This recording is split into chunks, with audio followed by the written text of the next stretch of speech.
Everyone. 5ാം class മുതൽ 9ാം class വരെ പഠിക്കുന്ന വിദ്യാർത്ഥികൾക്ക് സ്കൂൾ പഠനത്തോടൊപ്പം എൻട്രൻസ് രംഗത്തും അതുപോലെ തന്നെ ഒളിമ്പ്യാഡ് പോലുള്ള മത്സര പരീക്ഷകളിലും മാത്സ്, സയൻസ് പോലുള്ള സബ്ജക്റ്റുകളിൽ അവരുടെ അഭിരുചി തെളിയിക്കുന്നതിനുമുള്ള പ്രോഗ്രാമാണ് ഫൗണ്ടേഷൻ ആൻഡ് ഇൻ്റഗ്രേറ്റഡ് പ്രോഗ്രാം. ഈ പ്രോഗ്രാമിലേക്കുള്ള സ്ക്രീനിംഗ് കം സ്കോളർഷിപ്പ് ടെസ്റ്റ് കേരളത്തിലെ 50ഓളം സെന്ററുകളിലും കേരളത്തിന് പുറത്ത് ബാംഗ്ലൂരിലും ഇന്ത്യക്ക് പുറത്ത് ദുബായ്, ഖത്തർ എന്നീ സെന്ററുകളിലുമായി നടത്തപ്പെടുന്നു. നിരവധി വിദ്യാർത്ഥികൾ അണിനിരുന്ന സ്ക്രീനിംഗ് കം സ്കോളർഷിപ്പ് ടെസ്റ്റിന്റെ വിശേഷങ്ങളിലേക്ക് പോകാം.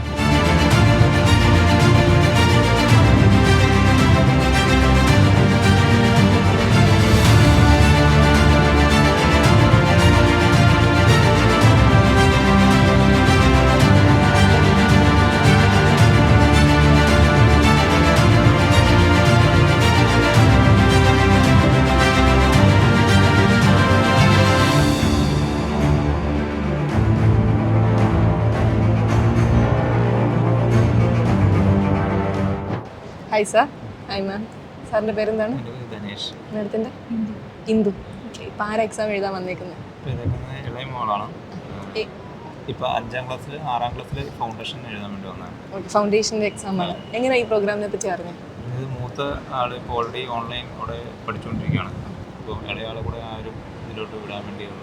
അപ്പോൾ അറിയായിരിക്കുമല്ലേ ഓൾറെഡി ക്ലാസ്സസിനെ പറ്റിയിട്ടൊക്കെ? ഓക്കെ. ദെൻ ഈ ഒരു പ്രോഗ്രാമിൻ്റെ ബെനിഫിറ്റ്സ് എന്തൊക്കെയാണെന്നാണ് സാറിന് തോന്നുന്നത്? എൻ്റെ ബേസിക്കായുള്ള ഉദ്ദേശം എന്ന് പറഞ്ഞാൽ ഇവർക്ക് സബ്ജക്റ്റിലൊരു ഡെപ്തായിട്ട് നോളജ് ഉണ്ടാക്കുക എന്നുള്ളതാണ്. എൻട്രൻസ് ഞാൻ അത് കഴിഞ്ഞിട്ടാണ് നോക്കുന്നത്. ബേസിക്കുള്ള സയൻസ്, മാത്സ് സബ്ജക്റ്റുകളൊരു ബേസിക് നോളജ്, ഒരു ഡെപ്ത് നോളജ് ഉണ്ടാക്കുക എന്നുള്ള ഉദ്ദേശത്തോടെയാണ് ശരിക്കും കൊണ്ട് ചേർത്തത്. പിന്നെ അവരുടെ പിന്നെ പഠിച്ചു വരുമ്പോൾ ഒരു എൻട്രൻസിന് താല്പര്യം ഉണ്ടെങ്കിൽ ആ രീതിയിലോട്ട് കയറ്റി വിടുക എന്നുള്ള ഇതിലാണ്. കുട്ടിയാണെങ്കിൽ എക്സാംസ് ഒക്കെ അറ്റൻഡ് ചെയ്യുന്നുണ്ടാവുമല്ലോ അല്ലേ? ഒളിമ്പ്യാഡ് എക്സാംസ് ഒക്കെ എഴുതിയോ? ഒളിമ്പ്യാഡ് എഴുതിയില്ല. ഫൗണ്ടേഷൻ ഇപ്പോൾ പ്രീ ഫൗണ്ടേഷൻ ടെസ്റ്റ് ഇപ്പോൾ ജസ്റ്റ് എഴുതിയുള്ളൂ ഇന്നലെ. ഓക്കെ. എങ്ങനെയുണ്ട് ഇവിടുത്തെ ക്ലാസ്സൊക്കെ നന്നായിട്ടുണ്ട്. പിന്നെ സ്കൂളിൻ്റെ പഠിപ്പിക്കുന്ന അതേ സബ്ജക്റ്റ് ആയതുകൊണ്ട് സ്കൂളിൽ പഠിപ്പിക്കുമ്പോൾ കുറച്ച് അവർക്ക് എളുപ്പത്തിൽ പഠിക്കാൻ പറ്റുന്നുണ്ടെന്നുള്ളതാണ് കുറച്ചൊരു അഡ്വാൻറ്റേജ് ഉള്ളത്. സോ ഇപ്പോൾ ഓൾറെഡി ഒരു കുട്ടി പഠിക്കുന്നുണ്ടല്ലേ?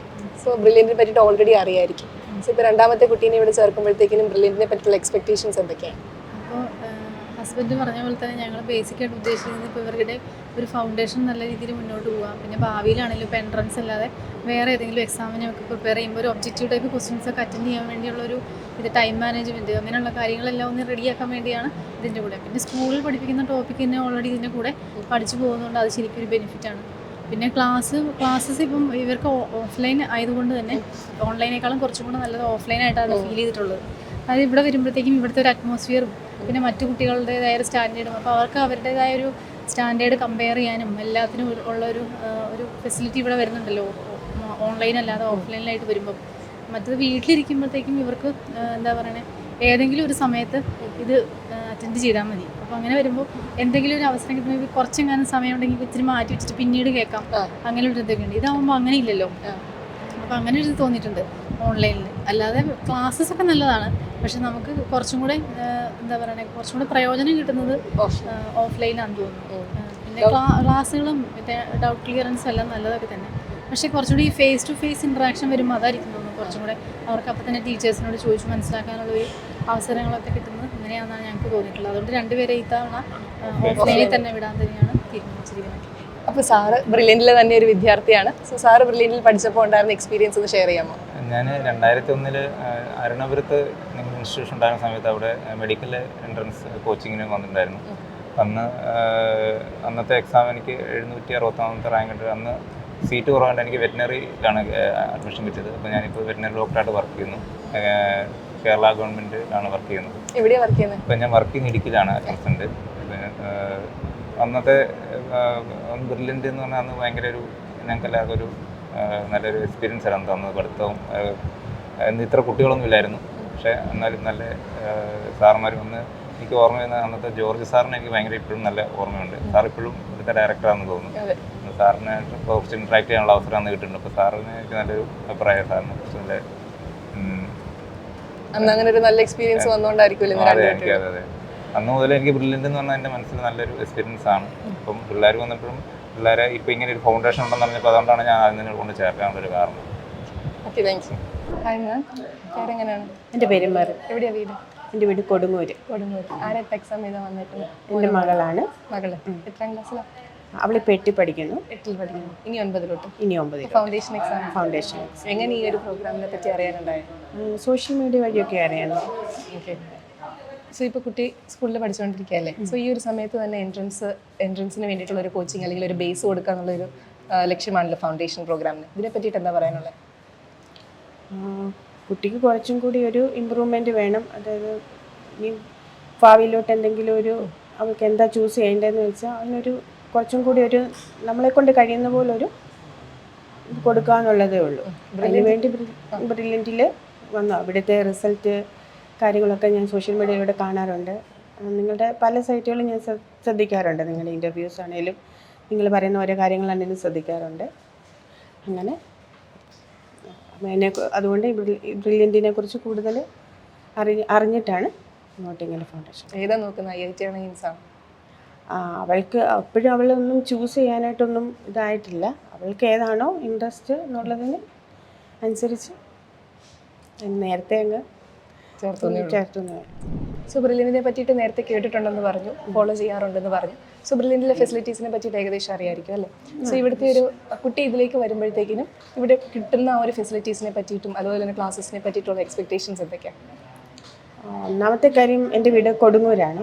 അപ്പം അവിടുന്ന് എനിക്ക് തോന്നുന്നു ഏറ്റവും എളുപ്പം ഇവിടെ തന്നെയാണ് പഠിക്കാൻ വരുന്നതെന്ന് തോന്നുന്നു. പിന്നെ അതുമാത്രമല്ല ഇവിടുത്തെ ടീച്ചിങ് ഒക്കെ എല്ലാവരും നല്ല അഭിപ്രായം തന്നെയാണ് പറയാറുള്ളത്. പിന്നെ അങ്ങനെ അതെല്ലാം കൊണ്ടും ഇവിടെ തന്നെ നമുക്ക് ചേർക്കണമെന്നാണ് നമുക്ക് ആഗ്രഹം. നമ്മുടെ കുട്ടിയുടെ ഭാവി ആക്കണമെന്ന് ഓർത്തിട്ടാണ് നമ്മൾ. Okay, thank you. Hello sir, പേരെന്തായിരുന്നു സാർ? എൻ്റെ പേര് റെജിമോൻ. രജമോൻ, എന്തായിരുന്നു സാർ ചെയ്യുന്നത്?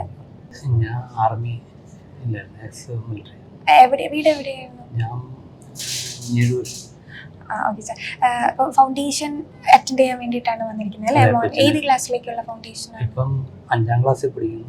6ലേക്കുള്ള 6th ഫൗണ്ടേഷൻ. എങ്ങനെയാണ് സാർ ഈ ഫൗണ്ടേഷൻ പ്രോഗ്രാംസിനെ പറ്റിയിട്ട് എങ്ങനെയാണ് അറിഞ്ഞതൊക്കെ? എങ്ങനെയാണ്? നേരത്തെ മുതൽ സുഹൃത്തുക്കളിൽ നിന്ന് ഇങ്ങനെ ഒരു കോഴ്സ് നടക്കുന്ന കാര്യമൊക്കെ അറിയുമായിരുന്നു. പിന്നെ ഇപ്പം ലേറ്റസ്റ്റ് ആയിട്ട് ആ ഡേറ്റും കാര്യങ്ങളൊക്കെ ഫേസ്ബുക്ക് വഴി സോഷ്യൽ മീഡിയ എന്നൊക്കെ. ഒരുപാട് സ്ഥാപനങ്ങളുണ്ട് നമ്മുടെ കേരളത്തിൽ, ഇപ്പം എൻട്രൻസ് ലെവലിലുള്ളത്. അപ്പം എന്തുകൊണ്ട് ബ്രില്യൻറ്റ് ചൂസ് ചെയ്തു? അപ്പോൾ നമ്മൾ ഫൗണ്ടേഷനൊപ്പം നമ്മളൊരു എൻട്രൻസ് ലെവലിലും കൂടെ നമ്മൾ പഠിക്കുകയാണ് കുട്ടികൾ.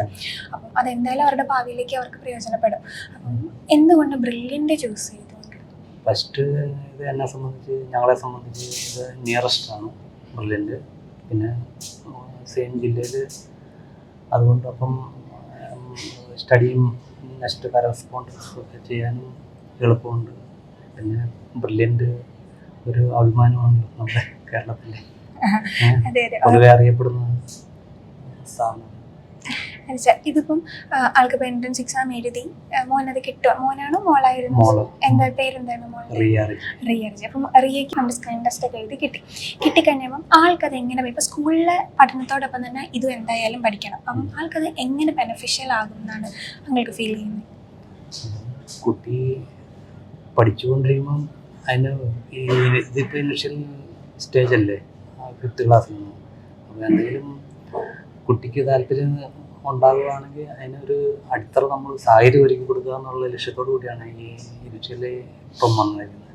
അപ്പം മുന്നോട്ടത് താല്പര്യം പ്രകടിപ്പിക്കുകയാണെങ്കിൽ കണ്ടിന്യൂ ചെയ്യുക.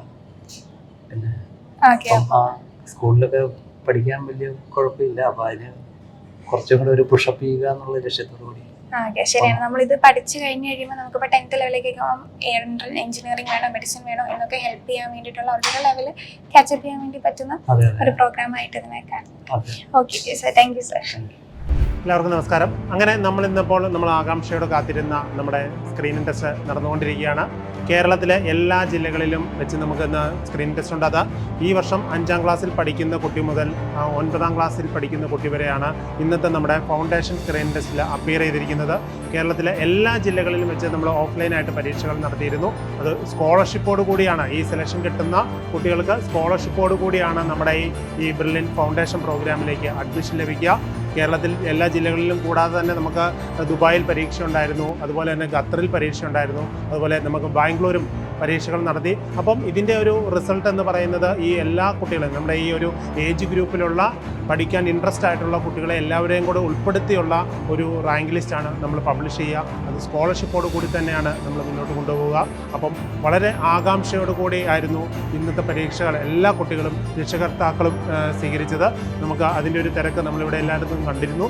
അപ്പോൾ വളരെ സുഗമമായി തന്നെ നമ്മളുടെ അറേഞ്ച്മെൻറ്റുകൾ വളരെ വിജയകരമായി തന്നെ പരീക്ഷ നടത്തിപ്പ് മുന്നോട്ട് കൊണ്ടുപോകാൻ സാധിച്ചു. അപ്പം ഇനി ഇതിൻ്റെ ഒരു റിസൾട്ടാണ് വരിക.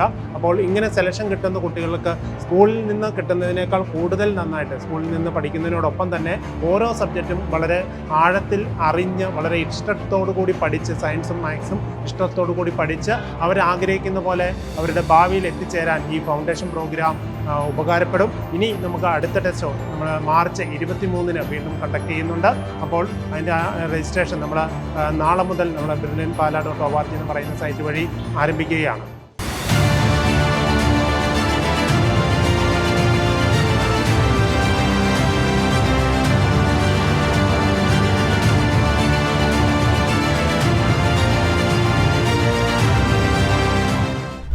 ഹലോ, ഹലോ, മോളുടെ പേരെന്താ? ക്രിസ്റ്റി സാജൻ.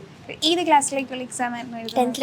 10th 10th ഇപ്പോൾ 9th പഠിക്കണം. 9th സ്കോളർഷിപ്പ് എക്സാം ആയിരുന്നു. എക്സാം എങ്ങനെയുണ്ടായിരുന്നു? കുഴപ്പമില്ലായിരുന്നു, പക്ഷേ ഫിസിക്സും കെമിസ്ട്രിയും പാടായിരുന്നു. ഫിസിക്സും കെമിസ്ട്രി വിചാരിച്ച ടൈമിൻ്റെ ഉള്ളിൽ തീർക്കാൻ വേണ്ടി പറ്റുമല്ലോ.